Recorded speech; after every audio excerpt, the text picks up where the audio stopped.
Sup, you beautiful bastards. Welcome back to the Philip DeFranco Show. Buckle up, make sure you hit that like button, and let's just jump into the news. Starting with Ethan Klein got nuked off the internet. Again, but this time on Twitter, and it's because of Elon Musk. So just a little over a week ago after Elon Musk took over the platform, he declared that comedy is now legal on Twitter. But he has seemingly unveiled that he is not an absolutist about that, or that there sometimes have to be limitations to that rule, specifically impersonations. And a key thing with this story is people impersonating Elon Musk. Right, since his takeover, it's been a big trend for verified people to change their name and photo to Elon Musk's and tweet something absurd or out of character. But here's the thing, and you may not expect it. It makes complete sense why these people were suspended. Impersonation has always been against Twitter's rules, so it wasn't surprising to see this happen to the accounts. And I have to imagine a number of the people that were banned, including Ethan, were expecting this. I mean, even Ethan's own fans were like, he's going for the ban. So for anyone that did this and didn't expect to get banned, I got a beautiful book for you to buy the week of Thanksgiving. But you'd have to include that it is a parody account in the bio and in the name of the account itself. And while people like Ethan put parody account as a banner, you put parody in the bio, the name was just Elon Musk. And actually on that note, on Sunday, Musk also took it a step further by tweeting, going forward, any Twitter handles engaging in impersonation without clearly specifying parody will be permanently suspended. Previously, we issued a warning before suspension, but now that we are rolling out widespread verification, there will be no warning. This will be clearly identified as a condition for signing up to Twitter Blue, and adding any name change at all will cause temporary loss of verified checkmark. And so Ethan changed his name to Elon Musk and joked about the increased use of the N-word on the platform, as well as a tweet about Musk missing Jeffrey Epstein. He got permanently suspended, as well as Kathy Griffin, and now a growing number of people. Because like I said, it wasn't just one or two people that were doing this. Though you did have Ethan Klein defending his tweets on TikTok, or saying it was a clear parody, something Elon said would be an exception. Also around this time, you had Elon making jokes about the suspension, saying of Kathy Griffin she was actually suspended for impersonating a comedian, but if she really wants her account back, she can have it for $8. And while yes, you had people understanding or even defending the bans, you had a lot of people using this as a way to attack Elon, tweeting things at him like, free speech includes racism, but not making fun of you. But here's the thing, like I said, I am not a Musk fan, but I understand these suspensions. That said, that is not where the Elon Musk bullshittery ends today. There's been a lot of focus on getting the check mark for $8 a month. With that, you've got the New York Times reporting that Twitter's delaying the rollout of that until after the midterms. Or there were concerns about this feature just causing chaos on election day. Or people saying, whoa, so for $8, you'd be able to just impersonate a lawmaker, an official, and tweet out election misinformation. So for now, you got a manager telling the outlet that they're rolling it out on November 9th. The Times saying they also reached out to Twitter's comms team, but didn't get a response, most likely because most of them were fired last week. Or Twitter laid off about half of its staff. But also you had Bloomberg reporting yesterday that Twitter's already trying to get some of those people back, with the teams most impacted by the layoffs, including product trust and safety, policy, communications, ethical AI, accessibility, and more. And according to Bloomberg, some of those people were actually fired by accident, and others were let go before management realized their work would actually be necessary for working towards Musk's goals. But also going back to the $8 verification, I will say I do have even more concerns now as Elon Musk has continued to talk about it. And I know I'm not alone with that, right? I've seen other big creators like Moist Critical making a video called Twitter is Dying. And while he doesn't lay out his intentions to leave the platform, he does argue that Elon's plans will ruin it. Because the way that Elon Musk has begun talking about this, it sounds like Twitter is going to be almost unusable, or for you to just almost seemingly not exist unless you pay the $8 per month. And we're going to prioritize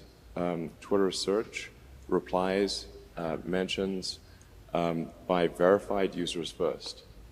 And yeah, this is if you're payment verified with blue checkmark, then you're prioritized, and hateful conduct pays. But if somebody risks losing even $8, the net effect will be over time that the verified users will pretty much always be at the top of comments and search, and you won't really see, you'll have to scroll far to see the unverified users, which will be the bots and trolls and whatnot. Right, the way that he describes it, it's hard not to see that as like shadow banning anyone not willing to give him $8. And while that will have zero impact on me, I've already been paying for Twitter Blue since it launched. The way Elon describes it is that he's putting a paywall on the service that democratized speech. And hey, like I've said from the beginning, it is now his thing to build or burn to the ground. But also this morning, I think Elon was like, people aren't talking about me for enough reasons, with him making headlines as of this morning for endorsing the GOP going into the midterms, tweeting to independent-minded voters, shared power curbs the worst excesses of both parties. Therefore, I recommend voting for a Republican Congress, given that the presidency is Democratic. Which, I mean, I saw a lot of people going like, wow, holy fuck, I can't believe he said this. To which, and I mean this in the nicest way, have you just not been paying attention? How is this surprising? He's publicly and privately complained that as a billionaire, he's being overtaxed. And when I say privately, I mean he spoke at a Kevin McCarthy GOP retreat with a no press fireside chat just a few months ago. He recently tweeted and promoted out right-wing misinformation about the Pelosi's, and that's in addition to primarily primarily retweeting a lot of right-wing mouthpieces. And hey, as an individual, I think he's free to do this, obviously. Where my annoyance comes from is his kind of framing this as him being an independent. Everything in at least the last 2 years has pointed to that not being the case. And in recent months, right back in April, before he made himself the king of Twitter, he tweeted, "For Twitter to deserve public trust, it must be politically neutral." To which I know a lot of Elon defenders will say, hey,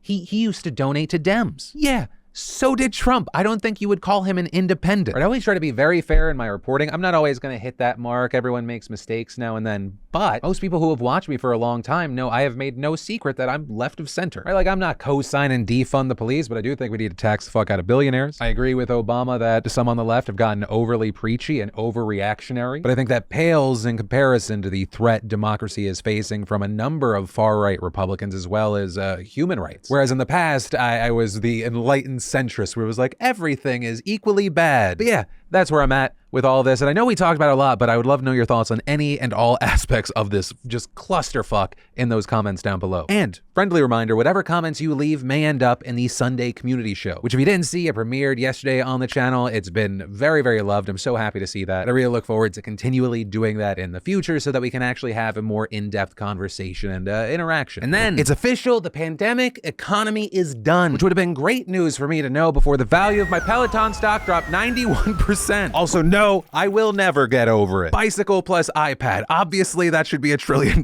company. No, but we're not talking about Peloton today, even though that lives rent-free in my head. Instead, I'm talking about the implosion of Carvana. Because while I lost some money, holy shit, the father-son duo behind this company has lost tens of billions of dollars. Right, so Carvana sells used cars. When new cars were impossible to buy during the pandemic, used car prices soared. And if you got in on Carvana's rise, ooh, it was exciting. With its stock even selling for over $370 a share at one point. But today, it is now valued at $7. In fact, the stock is so volatile right now, the New York Stock Exchange halted trading on its shares this morning. While this is horrible for Carvana and its investors, this is a clear sign that the economy is returning to normal in many ways. Right, you have car brands finally able to get the electronics they need to build new cars, helping drive up their availability, although pricing remains volatile. I mean, shit got crazy during the pandemic. I know people that were spending like $35,000 to over $100,000 over sticker price to buy new vehicles. Talking absolute hate your money insanity. But also, a key thing, this isn't the only industry that's returning to normal. Right? Essentially anything that relied on electronics has seen their prices plummet as the chip industry has started to stabilize. But before you celebrate too hard, you should know that industry experts say we're not completely out of the woods yet. And then, in positive news, yes, it turns out good news still happens now and then. 2 Korean miners were just saved after being trapped nearly 600 feet underground for 9 days. The two were reportedly working in a zinc mine in the country's southeast region when part of the mine collapsed, with rescue workers only discovering them after drilling a hole into an area and inserting a small camera. Finding the 2 men huddling together for warmth, and it turns out they managed to survive for so long by building a small tent and making a small fire, with the area luckily not filling with smoke because they actually managed to be trapped in an area that was quite spacious. And as far as how they survived so long, they drank water that dripped from the roof, and for food, they actually used instant coffee mix. Now, the 2 men were taken to the hospital after experiencing hypothermia and muscle pains, but reportedly this was only as a precaution, and they're expected to make a full recovery. With South Korea's president celebrating this news, writing on Facebook, "Thank you and thank you again for coming back safely from the crossroads of life and death." And later adding that their rescue gives new hope to the Republic of South Korea, which has been stricken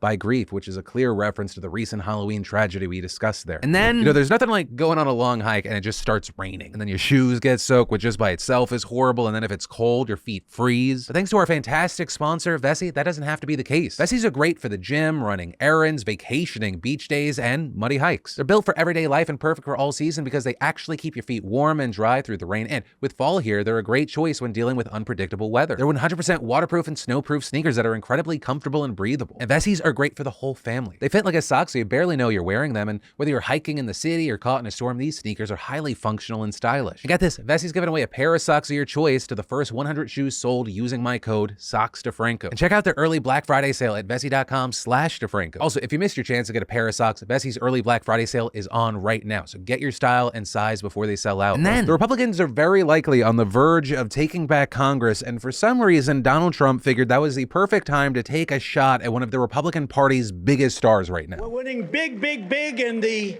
Republican Party for the nomination like nobody's ever seen before. Let's see, there it is, Trump at 71, Ron DeSanctimonious at 10%. Ron DeSanctimonious. I just don't think that's gonna catch on. Or when you want something to stick, what is it? Keep it simple, stupid. That's the perfect advice. Little Marco, Lion Ted. And here's the thing, you got people buzzing about this moment because they're saying, hey, it signals a deepening rift within the Republican Party, right? Yeah, you got a ton of Republicans sticking to Trump like flies on shit, but many see DeSantis as a Trumpian alternative without all the baggage. But a key thing with this is I think it all just highlights how insecure Trump is. I mean, just last year, Trump suggested DeSantis could be his new running mate. But Trump now seemingly sees Florida man as a potential threat, with Trump reportedly telling advisors DeSantis is ungrateful and doesn't appreciate him. This is the Washington Post reported in September that the two hadn't spoken to each other in months. But then after the DeSanctimonious stuff, on Sunday, Trump took the stage in Miami and seemed to endorse DeSantis for governor. Are you going to re-elect Ron DeSantis as your governor of your state? But also, in that moment, he was supporting him for the governorship, not the presidency. And notably, this all comes just days after Trump heavily hinted at a 2024 presidential bid, with him claiming he won the election twice already. Now, in order to make our country successful and safe and glorious, I will very, very, very probably do it again, okay? And as far as when he's making that announcement, reportedly he is considering announcing on November 14th. And another notable thing is this is all happening while DeSantis has long refused to say whether he would actually run for the presidency. And even regarding that, Trump currently leads him by a large margin in those polls. But not everywhere. DeSantis has showed a lead in certain states like Florida and New Hampshire, with a recent survey finding that more Republicans believe he should have a great or good deal of influence in the GOP's future. Plus another poll found that a record number of Republicans, 62%, support the party more than Trump. But also, I wouldn't overthink those polls. I think the party has shown they're very much willing to get in line. And I can't think of a better example of that than when Trump called Ted Cruz's wife essentially Fuggo McGillicuddy and was like, yeah, I don't know, maybe Ted Cruz did help kill JFK. And then Ted Cruz was calling people like, hey, will you vote for Donald Trump? Can Daddy Trump count on your donation? And as far as predictions, unless something crazy or drastic happens, I personally don't see a world where Donald Trump doesn't run again and Ron DeSantis just waits for his time. Because I just can't imagine a world where he decides to go against Trump in the primaries and his political career doesn't end up extremely bruised, or with him having a ton of blood on his hands and alienating a huge portion of his base. Unless he goes into the primaries with kids' gloves on with the hope of being Donald Trump's VP. I don't know, we're getting ahead of ourselves. Because the midterms aren't even until tomorrow, though, like I've said, in most places, that's just the last day you can vote. I personally voted early over the weekend so my son could at least see what it looks like. That's a joke. I hope it's a joke. But I really do want to stress, even if you're like disillusioned and just exhausted by national politics, you should vote tomorrow. While voting for senators and House members is incredibly important, there's a lot of propositions, a lot of other shit that you should be voting for. For example, in California, there's props on explicitly protecting the right to an abortion. Should the state ban the sale of flavored tobacco products? Should online sports betting be made legal? Should wealthy Californians pay an additional 1.75% in state taxes, with the bulk of that money meant to subsidize the purchase of electric vehicles instead of charging stations and other infrastructure? But all of that's just stuff in my state. There's 49 other states with their own unique things going on. But with all that said, as far as like the main noise around the midterms right now, yeah, you should continue to expect Trump and his allies promoting baseless claims about fraud or elections being rigged, just as they did in 2020. Though the key thing there is, despite their repeated lies, they were never able to prove that there were any instances of widespread voter fraud, with many election deniers pointing to the fact that it took several days for major news outlets to officially call the election. Though very notable there are very legitimate reasons why it could take a minute before we see any final results. And I say this not just looking back, but moving forward. Each state has different rules for carrying out the election process, like when polls close and when ballots can even start to be counted. There are also varying rules for when mail-in ballots can be received and counted that can extend when they'll be tallied, which is why early results can sometimes give a false impression, especially in places that have seen a major rise in the number of people voting by mail, right? Remember back in 2020, we talked a lot about the red mirage, where you had ballots cast on election day being reported first and they favored Republicans, but then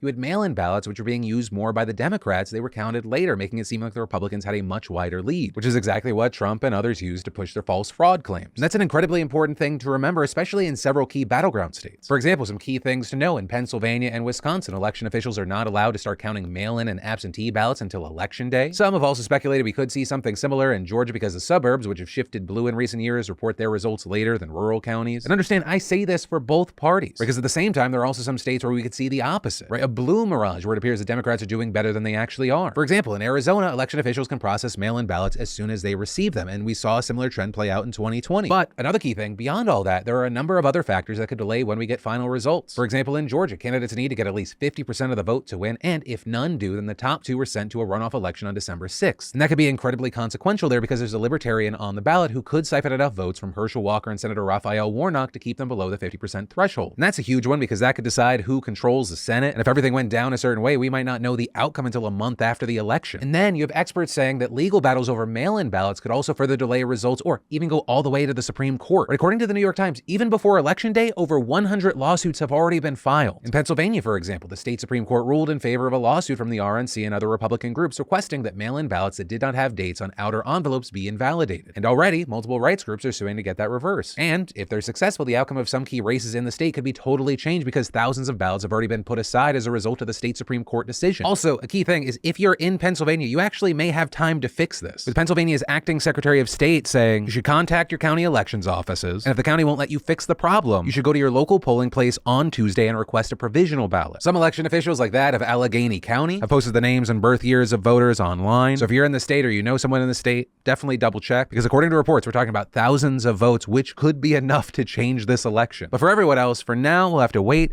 and see what happens. But that is where that story in today's show ends. As always, thank you for watching, like, and remember your comments down below could be a part of our brand new Sunday show, which if you haven't seen yet, we premiered yesterday. I'll also link to it down below, or you can click or tap right there to watch it. But as always, my name's Philip DeFranco. You've just been filled in. I love yo faces, and I'll see you tomorrow.